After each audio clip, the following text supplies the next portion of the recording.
Salam bien, j'espère que vous allez bien. Voilà, c'est Popovic dans votre podcast Telim. Voilà, aujourd'hui on est dans la rubrique CV. On a un invité, une personne que j'apprécie, une personne qui se bat toujours dans cette vie, qu'on appelle Dave, The King. The King, c'est une personne en fait qui a quitté le Sénégal, qui est venu au Maroc dans le milieu du cinéma. Donc aujourd'hui, il va juste nous parler de son CV. Quand j'ai dit CV, cela veut dire son parcours en fait dans le milieu du cinéma. Dave, comment tu vas frère? Oui, ça va et toi? Tout se passe bien? Oui, alhamdulillah. Yeah, cool. Oui, maa ngi nii rek.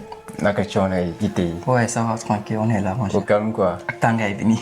Waaw wala benn Maroc instant bi tàng na de. Mais quand même, on gère. Yeah, tu gères quoi? Oui, ça va. Yeah, super bro. Donc ça fait plaisir de t'avoir dans le podcast Telim. Le plaisir est partagé quand même. Yeah, super bro. Content. Donc aujourd'hui, tu vas nous parler de ton parcours quoi. Et ça me fait Voilà, plaisir. donc aujourd'hui, bon, je vais te laisser, tu vas te présenter au public. Popovic, merci aussi de m'avoir donné la chance de m'exprimer sur ton podcast. Yeah, The Life in Morocco, la vie au Maroc et Sénégalais. plaisir Et partagé. que ça fait vraiment plaisir.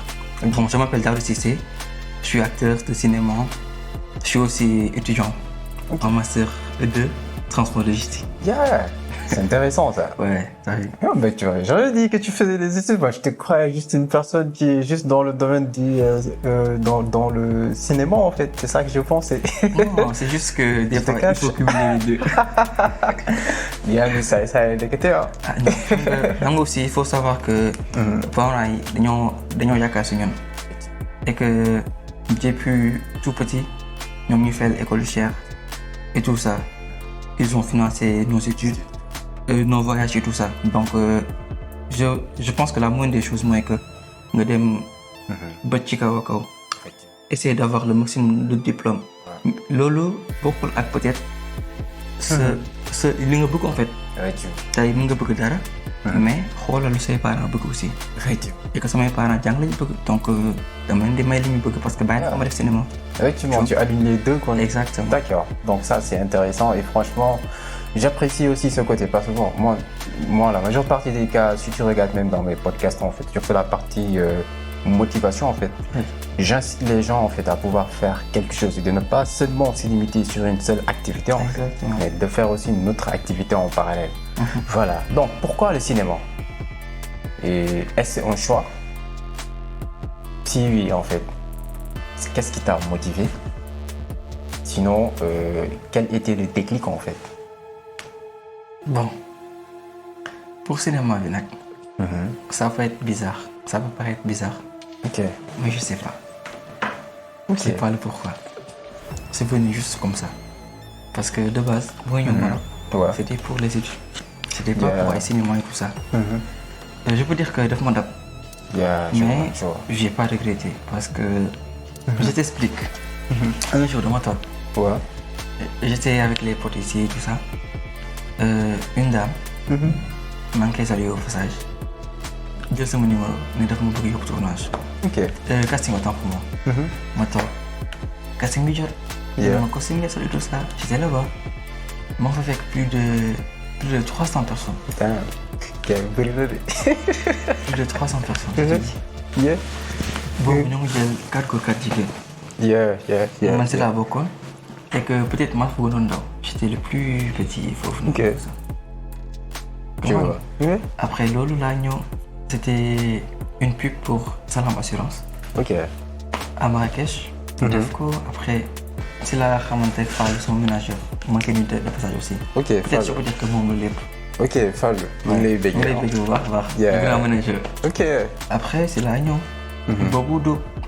après gars yi commencé di la xàmmee. di la ràññee. si laa dem def pub yu bëri. Ok. man daal.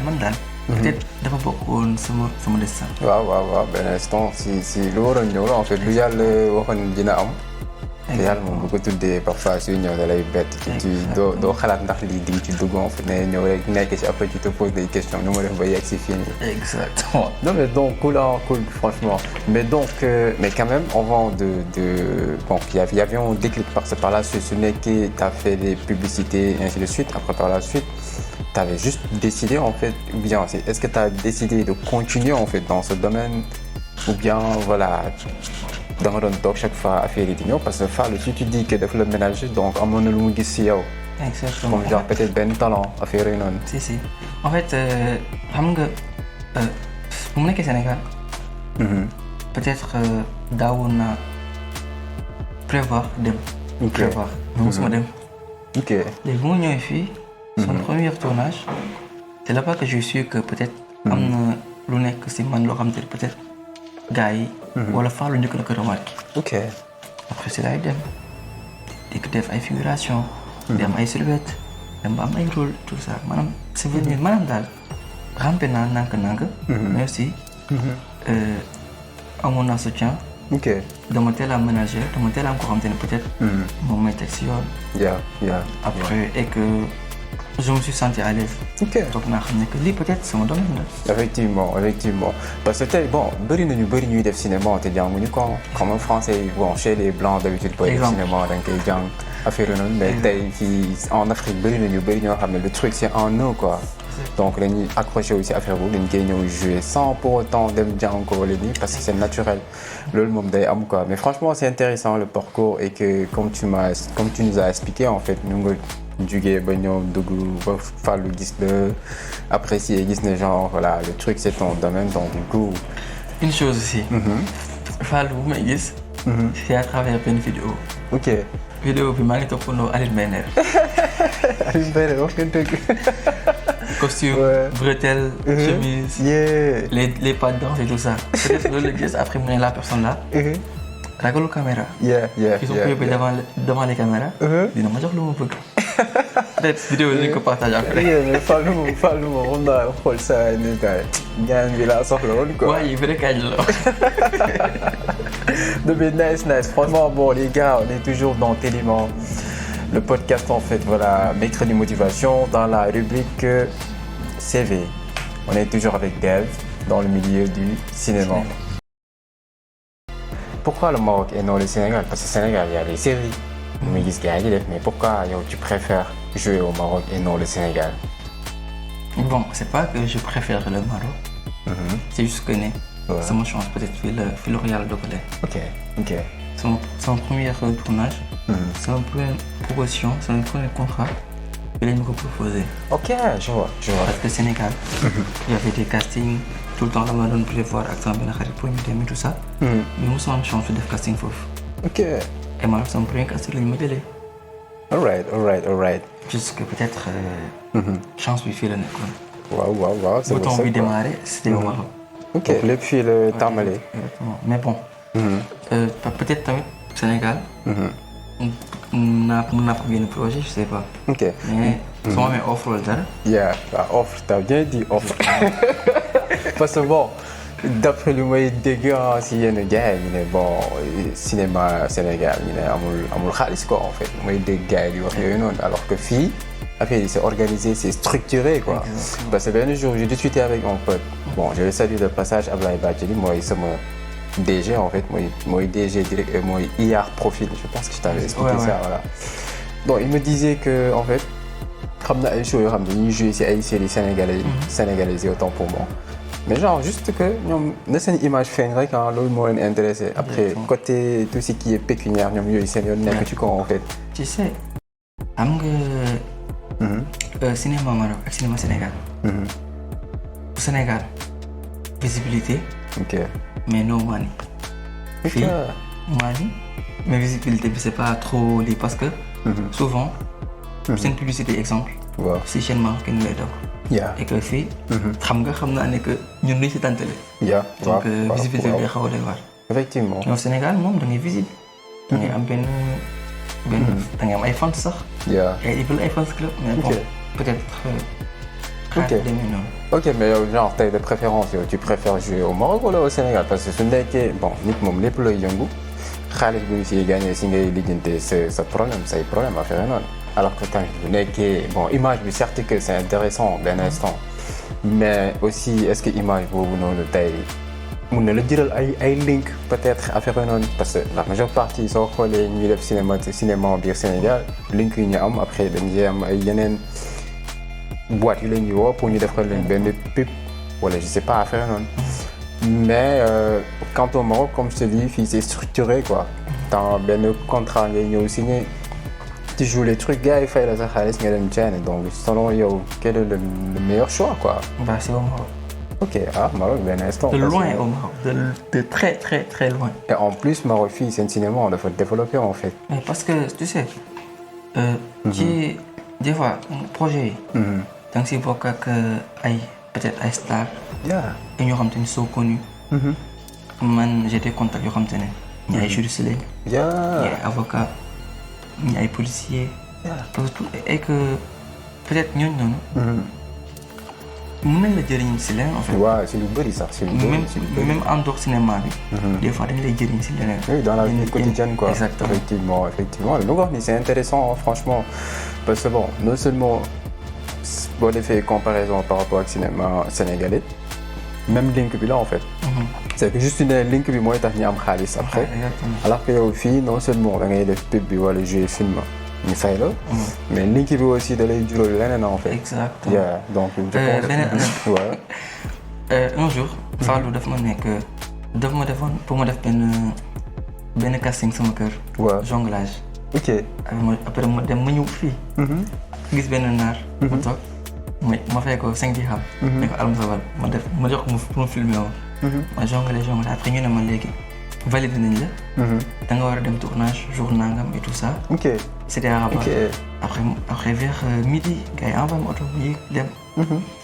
après ma dem seen Rabat seen centre bi fu mu nekk. foofu le Maroc U13 ba genre ba senior yi nekk. ok après ñu dugg ma si loge bi ma simeeku lekk et tout ça. ma dem ba terrain jour boobu noonu laa doon def publicité ak Achraf Hakimi. waaw. Après j'ai vu les gens gars yi di photo ak moom et tout ça mais man je me suis dit que. kan la parce que genre. waxuñu ma dañu ma ne que da ngay jouer ak da ngay publicité ak joueur professionnel rek mais waxuñu ma dara. après c'est là en plus et ça m'a fait plaisir. on a passé peut-être toute la journée. même loge bi. on a discuté et tout ça. et que xam nga rek genre yooyu noonu. c'est pas tous les jours. waaw beneen Dev yow donc yow tu fais partie des grands de 15 yow ay stars ngay toogal quoi. des soi-disant tu es un soi-disant. parce que Baye yow ku ngay wax nii c'est un grand joueur marocain mooy seen attaquant je pense. non latéral. parce qu'il est connu moom je vois mais le gars là je pense que moom moo amoon problème ak jabar ji ba def compte bancaire bi turu yaay je vois xam man nag moom affaire football bi mooy loolu quoi mais quand même c'est intéressant quoi franchement et que comme je te dis àdduna moom voilà lépp maanaam nit nooy xëyee chaque fois di def lu baax yàlla di gën a indi xewal yi en fait. Exactement. Et que du coup moi je t'ai connu quoi en fait je te connais et bon on se fréquente. donc man xam naa yaay kan quoi et xam naa tam loo yéene nit tu vois. donc du coup tey ma andi la ci émission bi fii man c'est tout un grand plaisir quoi je vais dire. donc du coup le fait que tey nga ñëw partager ce parcours ce CV quoi nit yi donc ça serait dina leen permettre tey Sénégal tamit ñi xam ne que voilà. gars yi ñëw ñu fii pour def ay centre d'appel quoi parce que Sénégal képp ku ñëw fii ñu ne centre d'appel alors que am na yeneen activités yu bëri yu fa nekk comme milieu cinéma bu nga nekk nii tout ce qui est ay publicité affaire noonu donc yooyu yëpp mi ngi fi en fait donc gars yi xam nga bàyyi xel ci affaire yooyu noonu quoi. J'aimerais bien savoir aujourd'hui comment tu vis ce monde en fait le monde du cinéma c'est-à-dire c'est quoi tes défis c'est quoi tes objectifs sinon aussi défis quoi en fait c'est quoi les défis en fait ou bien les défis si tu as des obstacles aussi est-ce que tu peux nous en partager quoi. Ok bah je peux dire que cinéma bi ça va quoi comme genre c'est comme les autres métiers. Ok. Peut-être tu seras connu. Ouais. nga am benn visibilité bi. ni gars yi dañ la xàmmee. et c'est pas que da nga nekk benn star wala dara. waaw mais c'est juste que ne da ngeen am habitude bokk scène. wala bokk ay séquences. tu vois un peu. effectivement. et pour côté objectif yi. je peux dire que. comme tout le monde ku si nekk sa domaine. waaw ñaan nga yàlla nekk au sommet. effectivement waaw. waaw sama objectif lu lay suñu objectif sax là parce que. man moom mooy loolu. léegi pour obstacle yi nag. je veux dire que obstacle yi moo objectif yi moo ëpp genre li nga si am en fait. ok parce que souvent di nga gis yenn détails yi. dina am yenn écho yi envers yow. effectivement di nga dégg yenn wax yi maanaam doo comprendre en fait. et que je peux dire que loolu noonu. peut-être comme man exemple du ma ko def faiblesse. mais dama koy def comme source de motivation. effectivement parce que man soo ma waxee. comme olof la ma koy waxee ku lay séntu si gaalu xet. dama la si fekk day sañu. effectivement ma tax tout le temps damay xool suñu waxee dara. je vais faire de sorte que. li nga wax noonu. waaw après yow yaay rectifier say wax ne effectivement il n'est pas comme ça. si c'est vrai parce que bon tu sais milieu bu nga nekk nii non seulement dafa yéene mais aussi comme tu dis nit yi dañ lay dëkkal foo dëkkul quoi. parce que les gens ñoo en fait li ñuy juger nit mooy c'est à travers l'apparence quoi. exactement. ak tamit information bi nga xam ne genre ce n'est même pas vrai bu ñuy am ci milieu boobu noonu parce que tey milieu cinéma ñu bëri se disent que voilà milieu bu salté la corruption mi ngi ci maanaam côté tey jii nii yenn show yi bëgg a jouer yenn gars yi ni ñuy use affaire noonu tout ça pour dugal ñu jouer alors que ñoom bu ñu amee idée boobu noonu rek après gis benn nit nekk fa rek vite fait dañuy naan non kon kii si côté boobu la jaar alors que tel n'est pas le cas parce que nit balaa nga koy juger en fait yow dama dund lu muy dund ba pare nga soog a xam ne kii en fait réellement ni la demee après nga soog a wax ne Sénégalais bon pas Sénégalais sax mais nit ci boppam moo mun a ñëw rek wax sans pour autant xam ce qui se passe en fait. exactement donc loolu daf fi bëri. et que une chose ici. mooy que man des fois damay dem terrain wala ànd ak gars yi. tu sais li ñu may wax. yow ku la fréquenté wul du xam ne yaay kan. effectivement c'est juste ça. parce que man en même temps. acteur la. mais tamit dama bokk suñuy recruter waat. ok. et du coup da ngay am ay connaissances da ngay am man ñëpp dañ lay approché. si léegi nag effectivement à travers approche boobu noonu. da nga dégg ñu wax ay wax yoo xamante ne doo comprendre que kii di use gars yi. waaw pati pata xale jigéen maanaam doo comprendre. waaw gars yi seen point de vue rek. exactement alors que man je peux dire que man. comme tey cinéma. waaw mu si nit dugalee. man ñaan na yàlla dugal si ñeneen. effectivement parce que nit ku mu si dugal. peut-être dugal la ma si. mais il ne t'a rien demandé. effectivement tout le temps soo gisee man sama avancement sax. moom fierté am la. que man su ma gisee keneen. mu avancé mu leeral ma kii maa ko cinéma. et que mooy avancé man loolu fierté la ko doon. effectivement benn instant donc xaaruma si dara. xaaruma nga may ma. xaaruma nga defal ma. xaaruma nga tagg ma juste man avancé juste man mii la dugal si ay nit. peut-être parce que yow tey exemple yow ma dugal la si cinéma. yow da nga may refléter. effectivement man bëgg naa nga am fa benn image bu rafet. waaw ñu ne diw de comme ñu indil. nii la mel. mais pas ay defar wala ay nangam parce que dépassé nañ loolu en fait. benn instant te nit moom booy def da ngay def ngir yàlla quoi. exactement pas def pour intérêt parce que da nga ko bëgg a def pour séntu dara ci moom. certes que am na ñu koy def mais bon man nu ma la xamee yow nekkoo ci yooyu quoi en fait. tu vois donc voilà adduna moom jàppalante rek. parce que nit ay garabam en fait. comme on dit souvent donc du coup mais quand même c'est intéressant parce que obstacle yi c'est vrai que bëri na tamit quoi waaw. y a des choses sax yoo xam ne du ko wax. effectivement waaw ci nekk tamit nekkul lépp ni ñuy wax. exactement effectivement t'as parfaitement raison. donc c'est vrai que milieu cinéma moom. gars yi parfois dañ lay dëkkal foo dëkkul quoi en fait. et que xam nga benn affaire am na. man acteur la mais en même temps. dama bokk suñu recruter. parce que Fallou daf ma jël. comme aussi ma nekk assistant en même temps. mais souvent da ngay dégg ay jugements yoo xamante ne doo comprendre. man un jour dem naa terrain. loolu daal ne ma boo la fréquenté la loo xam ne yaay kan. ok parce que peut-être ku loolu. ça veut dire que am na lu mu dégg si yow. wala am na te dégg boobu noonu. peut-être côté négatif la. waaw et que xam nga dafa booy. adduna bi nii peut-être man ce qui me fait mal. mooy que souvent ñu dañuy jël nit pour jàppale ko. mais en retour kooku noonu. peut-être mooy yàq si der wala mooy bokk suñu yàq si der. effectivement. ñun tey. man tey su ma gisee tey ma exemple yow ma yóbbu le tournage. ma gis la nga percé. plaisir la pour moi fierté la pour moi. franchement dëgg parce que genre tey.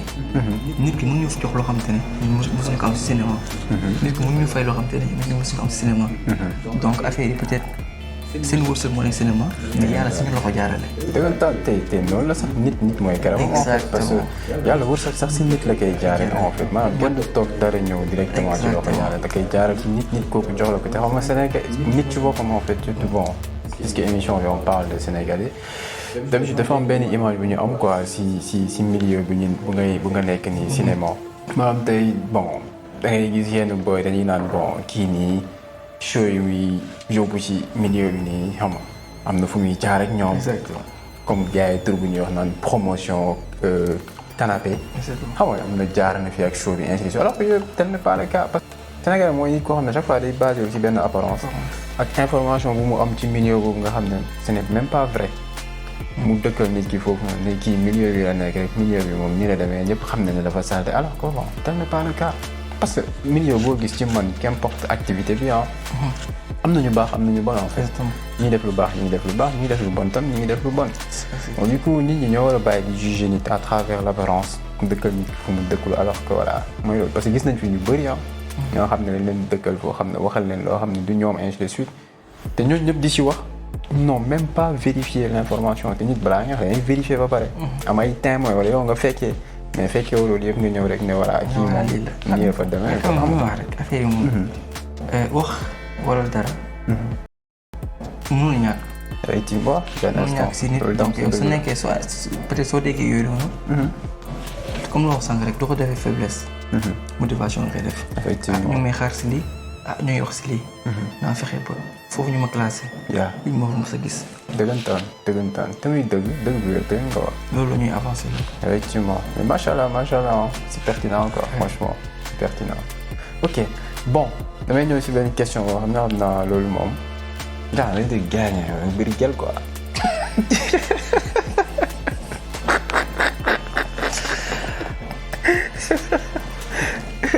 gars yi de. parce que mooy loolu gars yooyu dañuy wax ne dem moom de milieu cinéma la nekk ngeen doon bëri gel. non xam nga des fois nag yàlla mooy def que. ngay déggoo ay nit. waaw dëggantaan loolu moom dëgg la quoi peut-être su ma nekkee ay nit. genre vite fait dama lay miin. je veux pas dire que. maanaam complicité day am. waaye man. waxta rek. waxta gooto rek. ah jeex na waxta quoi.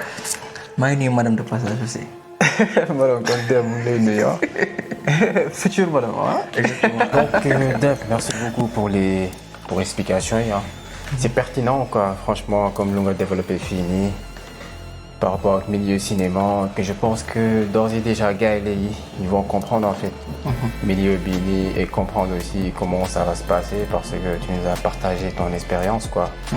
Donc pour conclure en fait j'aimerais bien juste que tu fasses une confession en fait. Maanaam tey confession tey c'est quoi la déception quoi ou bien ta déception. tey si sa dundin quoi donc depuis ba nga nekkee ci milieu bii nii. bon je veux dire que peut-être. voir des personnes yoo xamante ne peut-être. maa leen dugal cinéma. waaw wala maa leen indi cinéma. après nga gis que peut-être ñoom ñooy say premier ennemi. ok oui tu vois ce que je veux dire.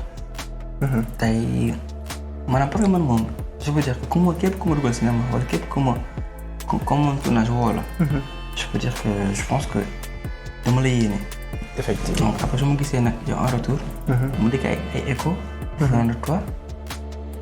je peux dire déception weesul loolu xanaa. effectivement c'est vrai. succès tey dans ce milieu ton plus grand succès. man moom personnellement. chaque projet bu mu def. dama ne succès la. effectivement parce que au moins où nga pare. réalisateur bi tàccu la. waaw nga ne bravo.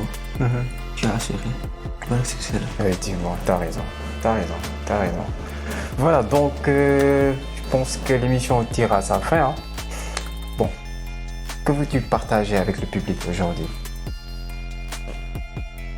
Bon mu leen di wax rek. gëm leen seen bopp. effectivement. bu leen kenn duteloo sa bopp. dëggantaan. tey jii nii je peux dire que. foo àgg rek. duñ la buux yow yaa fa eggal sa bopp. tamit dëgg dafa leer nañ. am ñoo xam te ne. dañuy am ay ambition. dañuy am lu ñu bëgg def. mais dañuy ragal jugement. si. alors que jugement. dafa nekk source de motivation. tey ku la jugé. wan ne ko yow tu as tort. man mii nga jugé. maay dem ba foofu noonu parce que tey.